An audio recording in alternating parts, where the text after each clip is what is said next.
Hi there. Next weekend I'm going to be heading off camping for about 5 or 6 nights maybe to finish off my walk of Scotland in 2018. I'll have walked the entire length of Scotland and I actually added up the miles of all the hikes I've done. So Cape Wrath Trail, West Highland Way, Kelvin Walkway, Clyde Walkway, from where I stayed down to Wanlockhead in section 6 of the Southern Upland Way to Moffat Beattock, and then the Annandale Way down to the border, and then from the end of the Annandale Way you cut across to Gretna. All in all I've hiked about 650 miles this year, added it up roughly. You can't tell exactly because I've not added up like my GPS stuff, but adding up the routes it comes to about 650 miles, so that's pretty good, and having walked the length of Scotland in 2018 is pretty cool. So this last stage I'm going to be going away in my Christmas holidays basically, and it's about 90 to 100 miles I'll be doing, 5-6 days wild camping the full way. It's December, of course I'll be away on Christmas Day as well, so I'm going to be hiking throughout that whole period, and this is the weekend before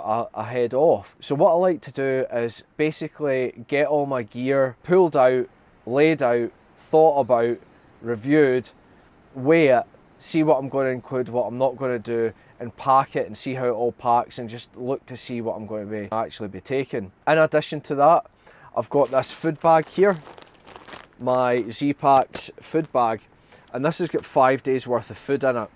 What I'm going to do tomorrow, I'm going to take out I don't know if I'm going to take out 2 or 3 days worth of food, but I'm going to take some of it and I'm going to drive down to Moffat, which is probably about the halfway point for me in this upcoming hike, and I'm going to stash some of it because that's quite a weighty beast.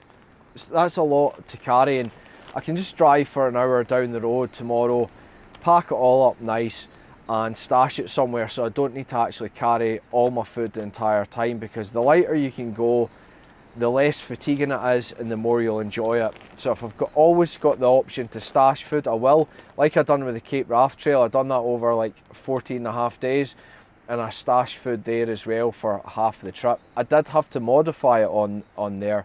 I had to go into Ullapool to switch out some of my food because I hadn't got dialed it in quite right. But this time I'll probably be okay. It's a shorter trip, so you're not eating super noodles for like 15 days. So I'll show you what's in here, my food bag. I'll show you how I've packaged it, what it contains, and what I'm actually going to be eating on the hike. I'll just show you the process that I go through of laying out all my stuff, deciding what I'm going to take, and then packing it and seeing how it all works. And you'll see what my final base weight is going to be for my winter hiking.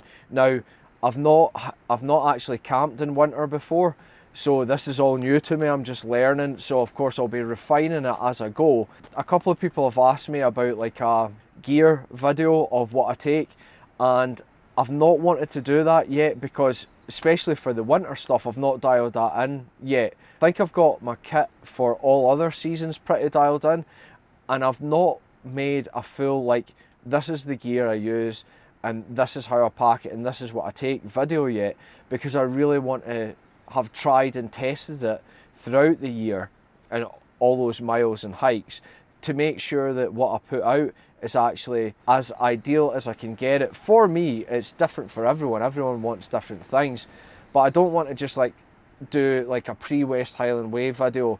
This is the kit I took, and then, you know, now all these months later, I definitely wouldn't take a lot of the stuff I did in the West Highland Way. Kit's really important on these hikes, so I want to make sure I put out something that's decent. So that's what I'm going to do. I've held off, done all those miles, all manner of conditions, and then I'll be able to put out a gear video for specific hikes that'll be applicable. I might even do like a West Highland Way gear video, a Cape Wrath Trail gear video. I'm actually probably going to review my day pack as well, this Osprey Escapist something that I've got. I found it to be really good, and quite a good jack of all trades. As you know, like with my Z-Patch Cuban fibre stuff, a lot of this stuff is really specialised, but of course, as much as I can, I always look for something like the ideal solution for a jack of all trades, because then you don't need to buy as much stuff. Of course, when you're looking at jack of all trades stuff, it's generally not particularly good at any one thing. and I found this osprey to be pretty good, so I'll likely look out, if you're interested in that, look out for an up and coming video. But let's get into it. Let's just start the process. I don't actually know how I'm going to film this just now, because I don't have like a plan of how I'm going to do things, but I'm just basically going to vlog the process I actually go through when I'm getting ready to go on a trip of any sort of duration. Check out this cool Christmas jumper I've got. That's how we be rolling just now. If I start slurring a wee bit, sorry. So let's go. So here's what we're looking at. Not that, that's my laptop. We've got my, I don't even know what that is, probably puffy jacket. Mountain Hardwear South Call 70 litre rucksack. It's waterproof, so that's good. I've got my dual mid pyramid tent. I've got the inner, the half inner for it. I've got some hiking clothes in here. Z-Packs bag, that's actually my camera bag that I use for my DSLR. I've got the guy lines and bits and bobs because I've never set that up before. I'll need to do it before I go away. Knowing me, I probably won't, and I'll wing it and end up causing me a pain in the body. It's just raining all the time, so it's a bit of a pain. I've got my cook set, my Lecky aluminium poles, Kumbas, heavy duty, as opposed to my Alpine carbon corks. I need that to erect my tent, and then being aluminium, if there's severe wind loads, carbon fibre can break, whereas aluminium will bend and you've got more of a chance of repairing it. I'm probably going to take these like neoprene gloves. They've got finger slots that you can pull back for doing fine things. My Thermarest, this is all odds and ends, which I'll empty in a minute. That's my sleeping bag, don't even know what that is in there. My food bag, which I'll empty. Tent stakes, my head torch, more tent stakes. Probably won't be taking them, they're too lightweight, and I'll take these more, I'll show you them. And my head torch with this cable, which you can plug into here basically, and then you can have the battery, which is USB. You can have that battery down inside your jacket so the battery doesn't get cold, so it doesn't get affected by the colder temperatures in winter. So let's decant some of this stuff and we'll take it through there. I can already see I might have a bit of a balls up in my hands because I can't see my hiking clothes in here. So it's more the stuff I want to pack to check my base weight as opposed to the stuff I'm going to be wearing. I'll need to route about, it's probably in storage. I live in caravans and I've got stuff everywhere. I'm building a cottage, blah, blah, that's another video. But we'll try and dig stuff out of the cupboards and see. So again, this is why I'm doing this like 7 days before I leave. So I'm not doing this the night before and be like, all my stuff's in storage. I'm really buggered here. We can check what we've got, see what's missing, find it, or go and buy whatever we need to, depending on what we think. So here's the food bag. So here's 1 day's worth of food. I've put which day because depending on the day that I'm going out, I put different things in to the actual parcel, depending on what because I know what I'm like when I'm hiking. I know I need different things nutritionally as the trip goes on. Also, because it's winter, I need more calories. This is 3,000 calories. I need more calories and I need to keep myself warm. So I've included fats, more fat and more slow release carbs than I normally would, rather than high GI index, fast release carbs that will give me a burst of energy. I've opted for low GI index carbs that will trickle it out, and also loads of calories and loads of fat, which my body can burn and use to generate heat and energy as I go. So in here we've got some instant noodles, we've got some flapjacks, so there's oats in there, so you're getting the slow release carbs from the oats, and you're because of course there'll be like syrups and all this as well, so you're getting the high GI index carbs for fast release stuff for instant energy. So that's a bit of a combo platter. I've got nuts for protein and fats. Nuts nutritionally are for the size, for the volume of them, for the weight, they're probably one of the most calorie packed foodstuffs you can get. Really high amount of calories and nuts for their size and weight basically. And then I've just got one of these adventure meals in here. Pour boiling water in and you're good to go. 600 calories per one of them. Now, I don't want to burst this open, but in there, behind there, there's also some other bits and bobs as well, like chocolate bars, more stuff I can eat on the go.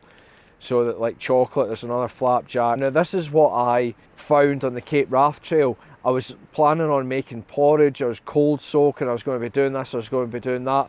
But when you get up in the morning, you just want to pack up and get hiking. You need to get going because you've only got a limited amount of time. And that's especially prevalent in the winter because you've got less daylight.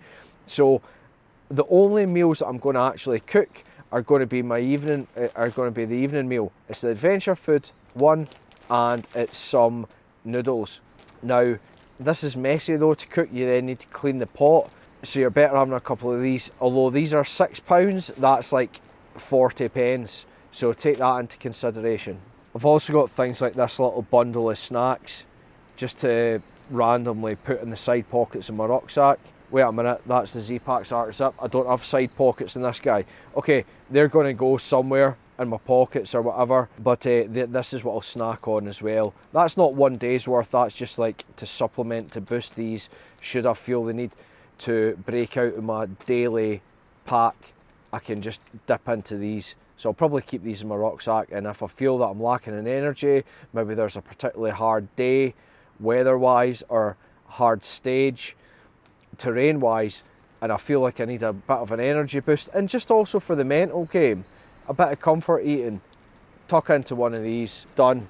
For my food stash, I'm not actually going to be like using my Cuban fibre bag to go and hide somewhere because it's dear as anything and like shipped all the way from the US. I'll just be taking some of these packets out, put them in a black bin liner, preferably a tub, like, you know, the ones that have got the seal around them, but then you need to carry it, you can't just leave it there. So probably just a black bin liner, wrapped up, maybe taped up, and that'll do me. The couple of days worth of food I'm going to be taking out of here and stashing down near Moffat tomorrow. Okay, so I do actually have some hiking clothes. Well, not much, it's only my Paramo fleece, my heavy duty fleece with the hood that I'll be taking. I'll probably be wearing that though rather than packing it. That's a food bag. Right, what's in here?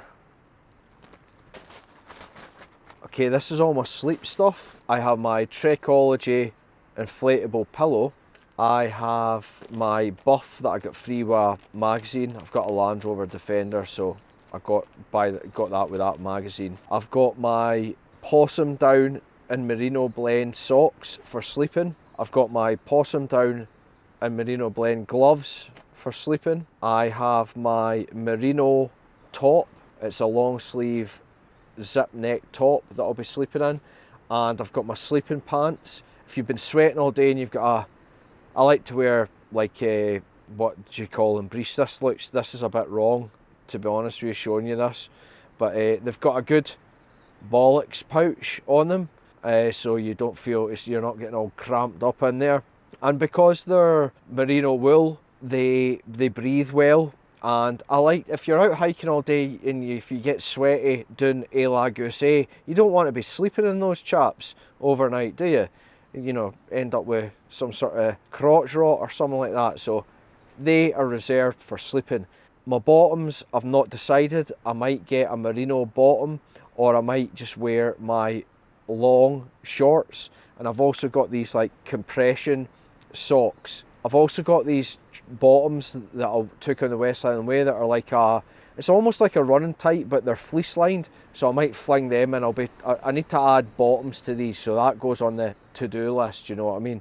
Now, I also like to carry a couple of pairs of hiking socks. If they get wet, you know, you don't want blister city or anything like that. But in winter, it'll be a little bit different. I don't quite know how I'm going to rock it. Plus, this is only like going to be a 5 or 6 day trip. How, you know, what do I actually need? It's different than in the summer, and it's different in different conditions. If it's raining all the time, I mean, if it's winter and it's freezing, you're not going to get that moisture ingress into your socks through your boots as you would if it's pouring rain at other times. So I need to think about what I'm going to do with my socks.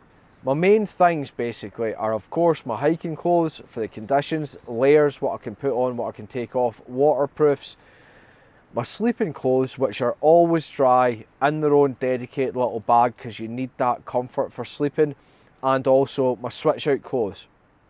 In better temperatures, you can wash them, you know, hang them on your rucksack to dry. I won't be able to do that in winter, they won't dry out, so I still need to think about that a little bit, and probably just need to roll with what I already know from experience to see how it fits in those winter camping conditions. So it's a bit of a learning curve. So let's open up this big assortment bag.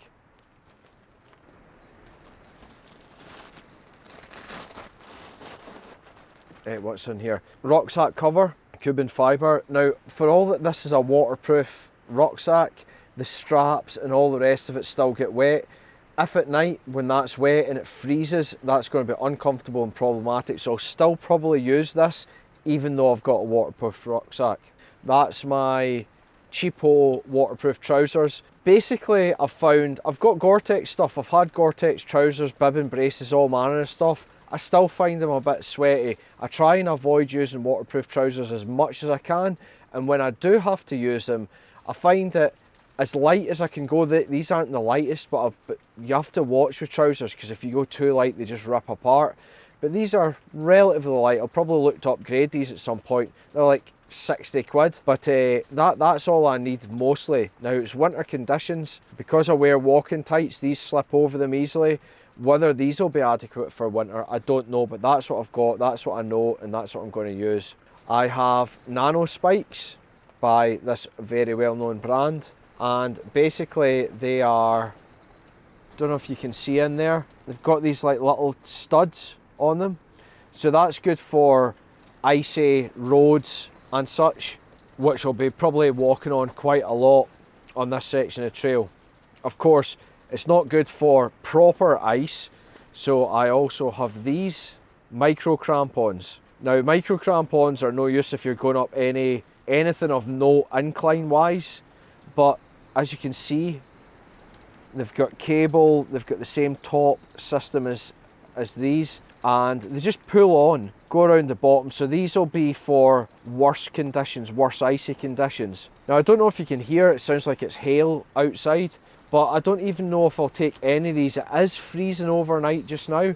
It's dropping below zero, so I'll definitely probably take these. Whether I take these or not, I probably won't. I won't need these, I don't think. It's not the time of year for these so far. Waterproof socks.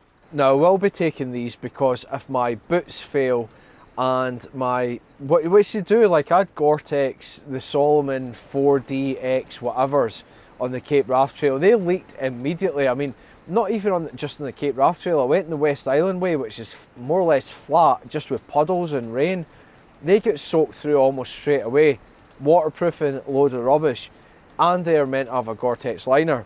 I'm actually rocking different boots now, so I'm going to be using these, which are Ultra Lone Peak, and they're a mid, and they're RSM, which is rain, mud and snow, and they've got like an event sort of coating on them. They have broken down a little bit in there, but I've got some like shoe glue to put over that, and I found these to be more waterproof than any Gore-Tex stuff that I have. But because it's only 5 days, I might just carry my sleeping socks, of course, that don't get used for anything for sleeping, one pair of normal hiking socks, and these waterproof socks. So if any of that fails, I can at least put these on, and because it will be thinner walking socks, hiking socks, if my feet get cold, I can put these on over the top of those and I'll still be nice and cozy.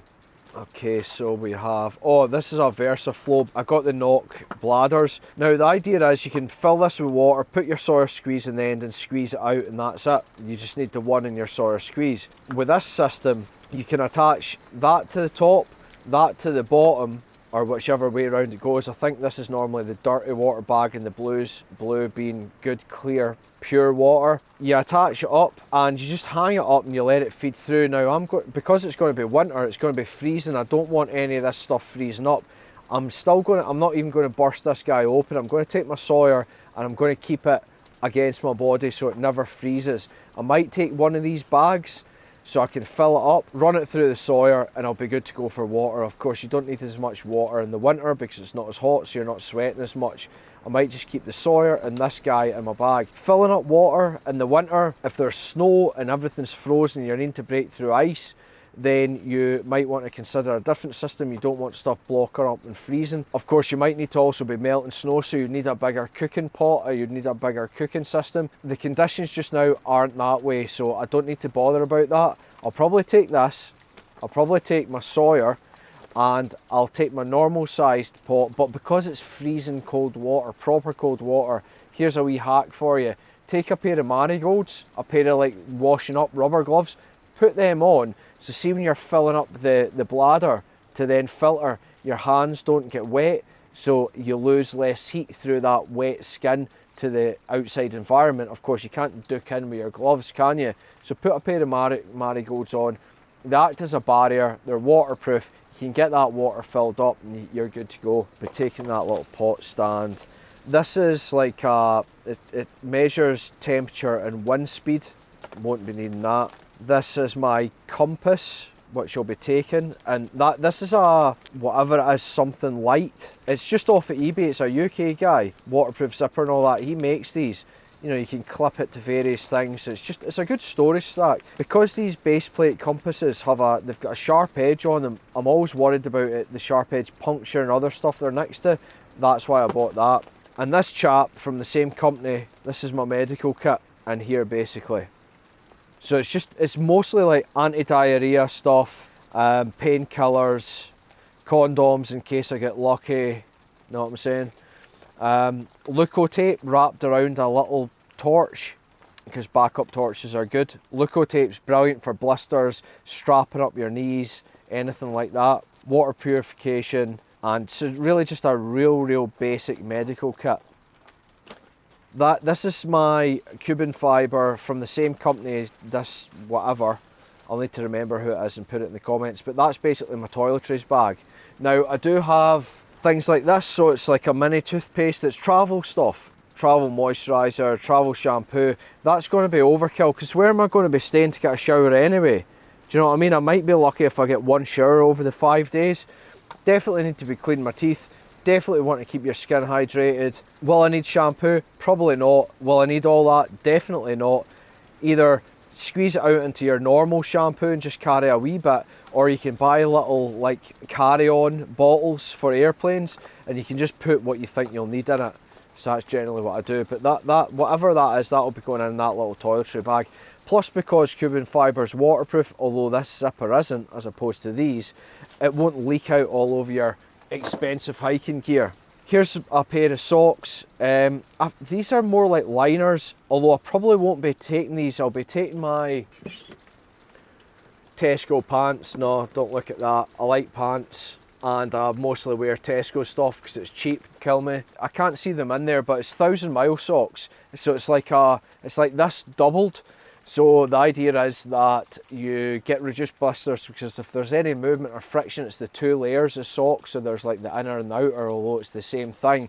They allow for slip and slide rather than your skin being the sliding thing. So the idea is they prevent blisters. Because it's the double layer as well, it means they'll be a little bit warmer. So I'm planning on rocking the 1,000 mile socks with my Ultra Lone Peak 4.0 trail running mid RSM boots. That's what I'm going to be using for this time of year. If it's proper winter conditions for trails, long distance walks, they're still probably going to be okay. As soon as you start going into hilly terrain or mountains, you need to step it up. Don't be wearing trail runners, because you know these fit the Ultras, but if you're going into the mountains, arguably even in the summer, trail runners, you need to be, you need to watch out. We're all about long distance hiking on this channel, so trail runners are fine for most applications. As soon as you start going into the hills and then the mountains, especially in the winter, you're needing to step up your game with boots. You know, you're looking at your B123 boots and your C123 crampon systems, so they work. So there's the waterproof socks. I've got some microfiber towels.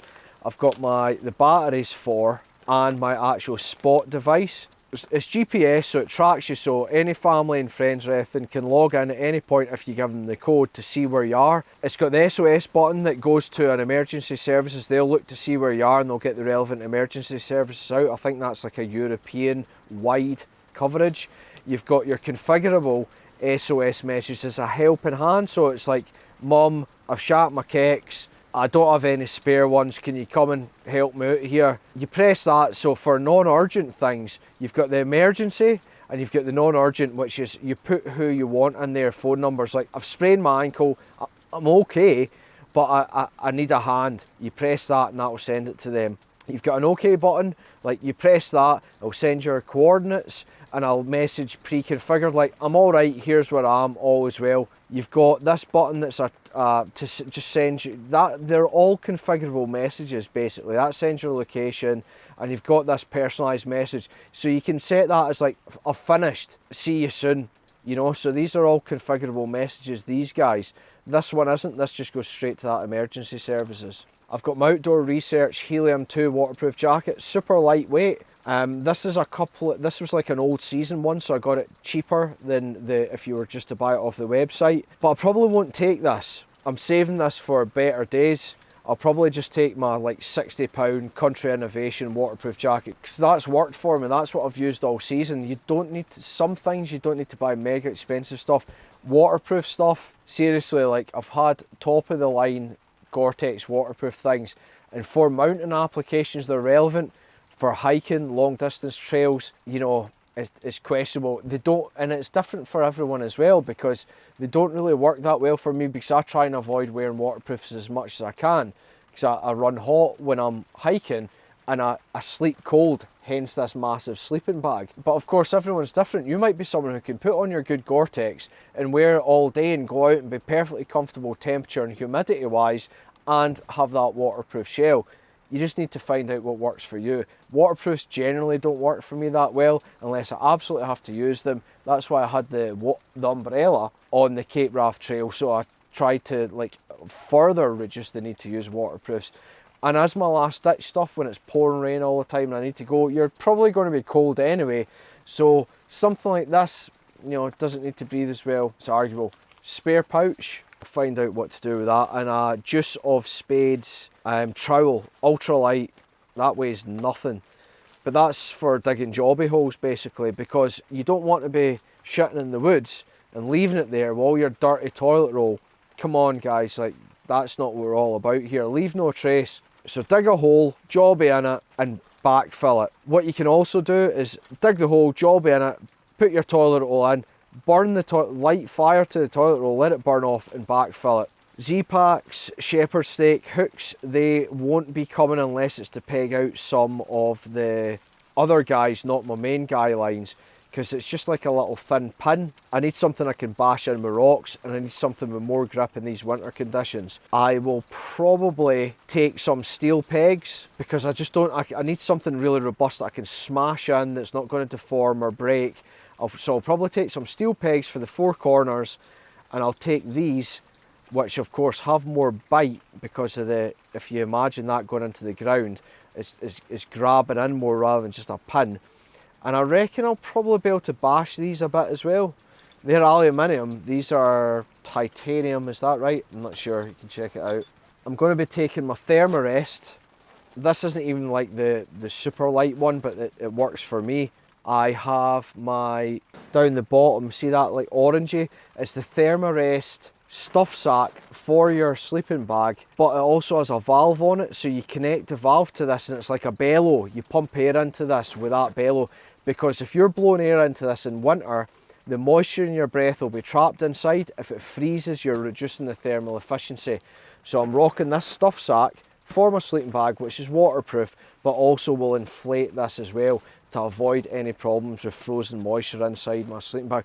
Plus, it's a good idea anyway, because if you look on the internet, you'll see people have had like their Thermarest inflatable mats, any inflatable mat, for a number of years. They cut them open, there's all black mould in them and stuff. Black mould is like the right bad cancer inducing gear. You don't want that. So, you know, having that method of inflation is definitely a good thing, maybe to use all the time. So being able to have it multifunctional, where I've got a waterproof stuff sack for my sleeping bag and a way inflating my sleeping mat, is all good. I have the inner, the outer, my dual mid, my walking poles that I've already went over, head torch that I've went over, gloves that I've went over, neoprene, I'll probably wear these all the time. In fact, I've got some other stuff that's in my day bag. Yeah, so in here I've got my Grid Tech Paramo warm sort of neck guy, like kind of like a buff. I like Paramo, it's a UK company. I also like to support local UK based companies if I can, but they're also really ethical. Check out the Paramo story. It's really made me want to have these guys as my go-to company for my clothing. They've got people in jobs. It's a really ethical company and they've got an excellent guarantee. When you get it, you register the product. If it rips or there's any damage, you send it back. They'll repair it, and if they can't repair it, they'll give you a discounted exchange. That's good customer service, that's good warranty. Americans have that dialed in with the warranty stuff. We don't seem to have that as much. It's just like flinging away and replace. But yeah, right into that. I've got these gloves that I was going to take, but I won't. I'll probably take these for my general hiking because I've got the finger slots, it's neoprene, they'll probably be more practical and a bit more water resistant. My hat, again, Paramo, fleece lined, the Grid Tech. The idea is the Grid disperses moisture more if it comes through and the fleece keeps you warm. And I've got these, what's that company? Raid Light mitts. Now these are ultra light, waterproof mitts that will then go over these. I did think it would be better for them to go over that, but I think these will be more practical. How well, I guess they'll slip over more easily. How durable they will be with using the trekking poles the whole time, I don't know. These are designed for runners, but hey, it's only 5 days. We'll experiment, we'll see how we get on. I do have some British Army Gore-Tex mittens, but I try not use them because you don't want to look like some, as if you're trying to be some sort of army guy stoating about. But if these mess up and they break through, I'll just switch out to them. These are lighter, of course, than the Gore-Tex mitts. And, I don't really want to be going all full camo, but if these fail, I'll just switch to those Gore-Tex mitts, which I got on eBay, brand new, super cheap. And they're Gore-Tex, so they'll be awesome. So that's it. I can already tell right away I've got a lot of stuff missing from here. So I'll need to start taking note of what's missing, what I need to get to put in my bag. Because I've got stuff missing, will packing it into my rucksack be a worthwhile endeavour tonight? I don't know, probably. We'll have a wee shot at it. Like, where's my winter stove? I don't even know where that's went. So I'll need to get all that together. So, see you in a second. I found my winter stove, I forgot. It's so light and compactable, it's actually inside my cook set. So this is like an Alp kit, what is it, 650 or something? Because I'm not going to be melting snow, it's still going to be fine, yeah, 650. That's my BRS tiny little stove, which I've used the entire year. It's not failed, super light, super tiny, perfect for the job. And in here is my winter stove. I'll probably carry that as a backup stove. What you don't want to be doing is being out in winter and having a stove fail. So I'll probably carry that as my backup. However, if the gas freezes, it's not going to be a vapour and this won't work. Hence why I need a separate winter stove, a lighter to light the stuff, of course. But this is my winter stove. Keep it in the bubble wrap it came in, stop it rattling inside this guy. And these little legs just fold out. So that's it there. Wide, stable legs and more surface area for a larger pot for if you're melting snow. In the winter you're generally going to need more cooking capacity. If you compare that to my BRS, you can see like that fits this pot perfectly. The pot also fits on there.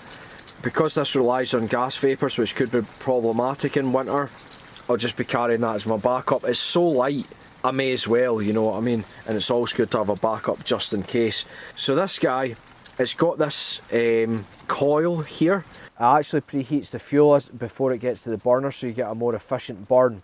Now, as you can see, the gas cylinder screws onto here.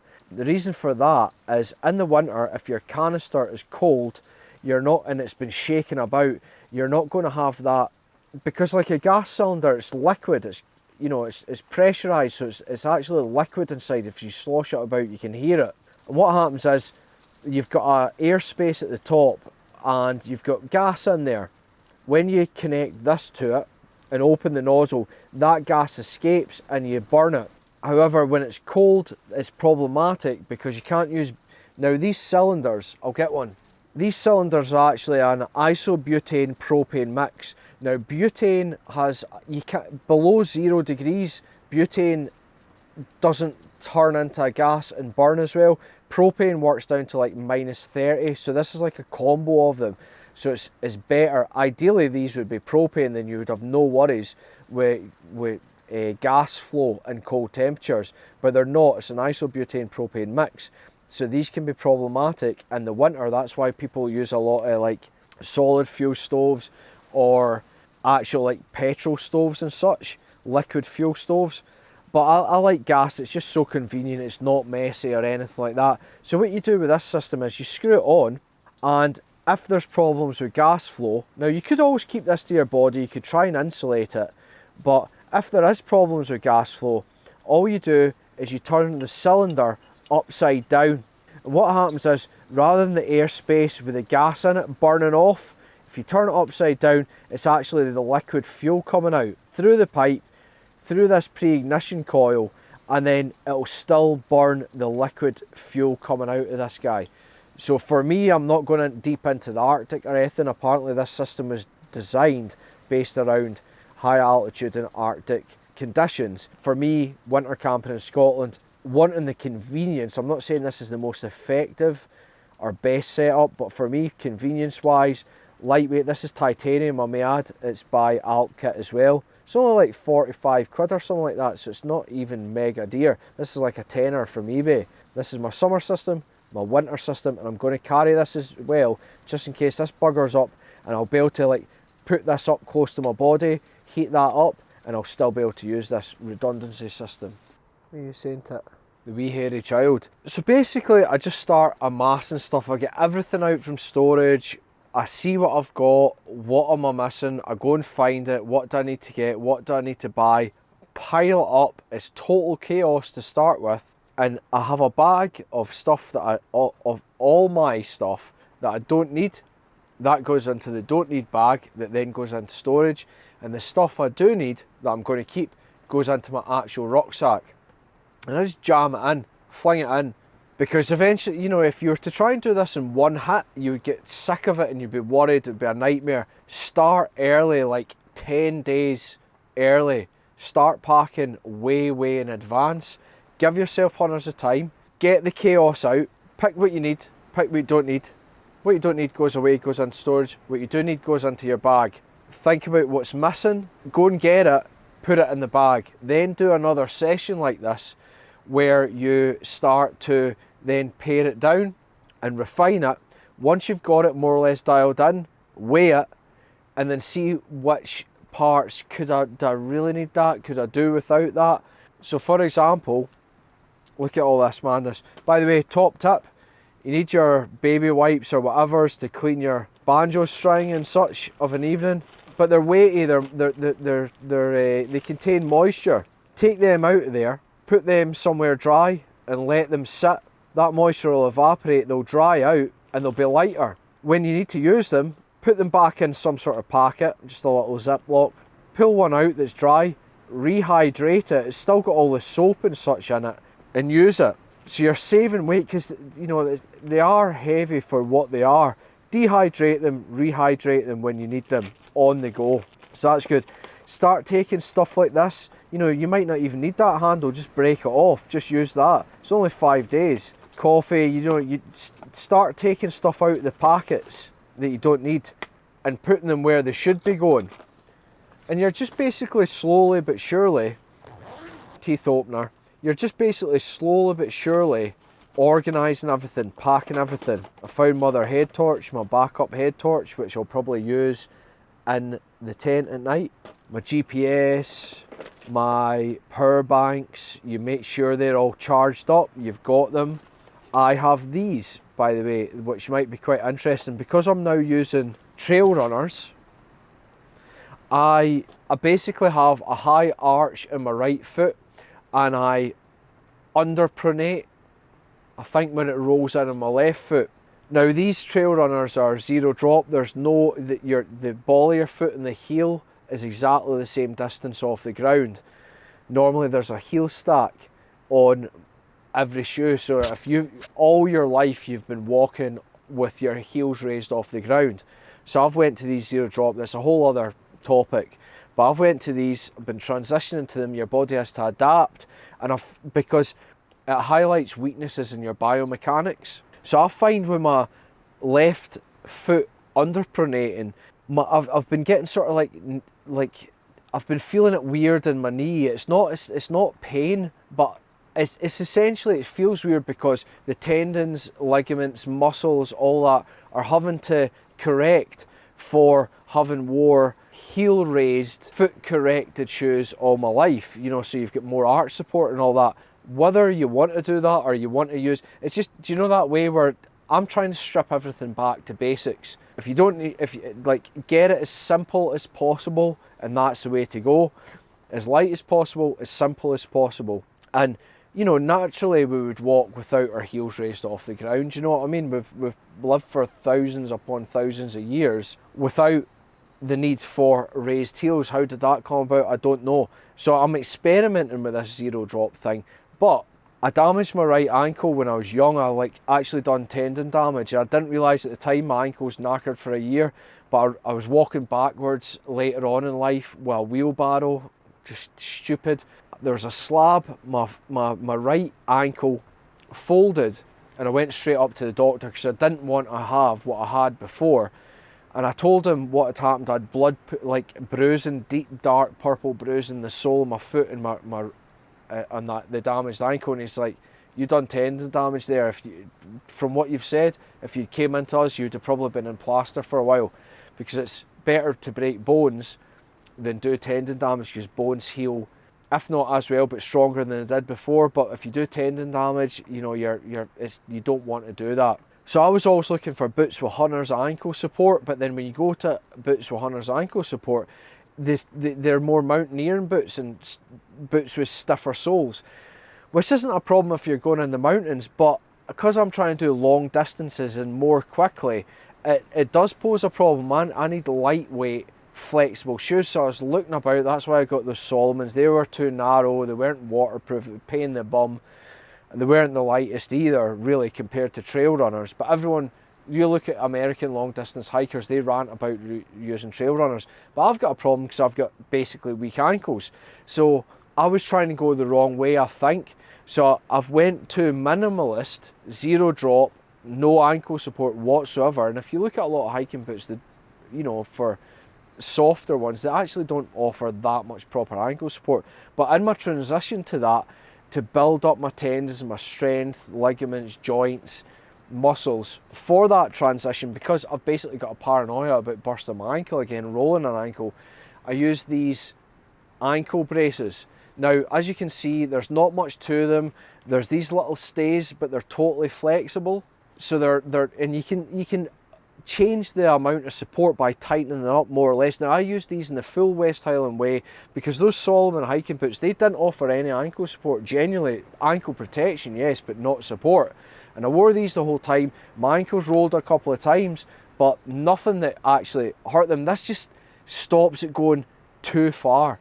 So I'm using these in my transition. I'll probably do a separate video on these. But anyway, you're just basically getting everything together that you need in your packing. So what don't I need? This clip. The idea is you attach that to one end of the filter, you attach that to the other end, and you can suspend it with this clip. Don't need that clip. So that clip goes in the not needed bag. I don't need both of these. Blue is clean because I'm not going to be suspending it. I'm going to be pushing the dirty water through my Sawyers right into my cup. I don't need that good one. I do need that. What I do need goes straight into my bag. Now, it might not be organised, but I'm just chipping away at it. I'm organised at it. I do need these. I do need my wee power bank. That goes in. I do need gas. That goes in. I do need my cook system. That goes in. I do need my waterproof jacket. That goes in. I do need my wee head torch. That goes in. I don't need this. I'm keeping that for another time when I might want to use my gravity filtration system. That goes in the not needed bag. Batteries I will be needing now. These are lithium, ultimate lithium.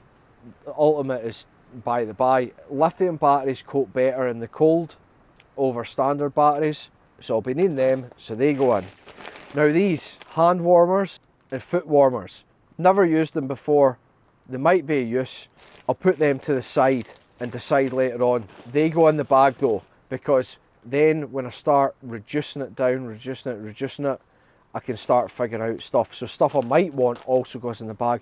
And I do that for everything. And eventually I'll get to a point where I've got it dialed in, and then I'll go on my trip, then I'll see what works and not, and see it's constant refinement. So that's where I'm at tonight. I'm on the drink. I'm going to go and drop off my food later on tomorrow, of course. Don't drink drive, guys. Down at Moffat. So I've got all this to pack away now. I'm going to go and listen to some 80s hits, and I'll see you soon. Cheers. By the way, I've put all that stuff in this bag, and I've still got my sleeping bag, stuff sack, my puffy top, and my food to go in this. So you'll see how much I need to reduce it by. Right, weight wise. So we're looking at about 9 odd kilograms just now without that in it. So basically it's looking like 10 kilograms. It's looking like we're probably going to be able to get a 10 kilogram or less base weight, which is pretty good for winter stuff. So if you haven't already, subscribe, become a hiking hound, and I'll see you soon. Cheers. What you get to know you are.